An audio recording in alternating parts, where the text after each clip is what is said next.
Magandang araw mga kapuso, ito po ang mga ganap na dapat po natin abangan mamaya dito lamang po sa Binibining Marikit. Dahil nga po sa nangyaring pagkasunog dito sa mukha ni Ikit ay marami na nga pong natatakot na mga tao na kung saan ay tourist guide na siya nga po isang tourist guide at dito nga po talagang napahagulhol ang ating bida dahil sa nangyari sa kanya. Samantala mga kapuso, patuloy naman na pinapahirapan ni Soraya ang ina ni Ikit na walang iba kundi si Mayumi.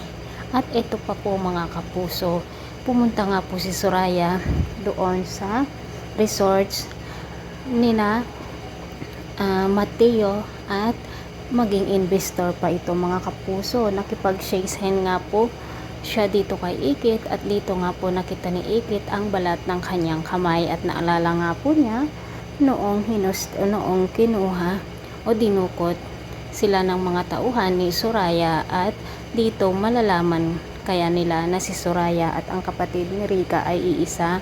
Iba din ang loob o merong ding hinalas si Mateo na parang nakikilala niya ang boses ni Soraya mga kapuso. Nagmamakaawa nga po si Mayumi na wag saktan ni Soraya ang kanyang pamilya dahil mahal na mahal niya ang mga ito at ang alam nga ng pamilya ni Mayumi ay nandun pa siya sa ibang bansa. Mga kapuso, sa pagkakataong ito parang nakakatamad na manood pero panoorin lang po natin kung ano pang mga kapanapanabik na ganap ang magaganap dito sa Binibining Marikit.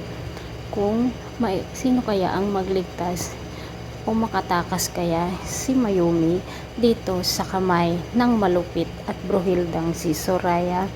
Malaman din kaya nila Mateo at Ikit na si Soraya at ang nagpakidnap sa kanila ay iisa. Ano kaya ang gagawin ni Soraya ngayong nakapasok siya dito sa resorts nina Drew? Ito po ang mga dapat natin abangan. Maraming salamat. Bye bye.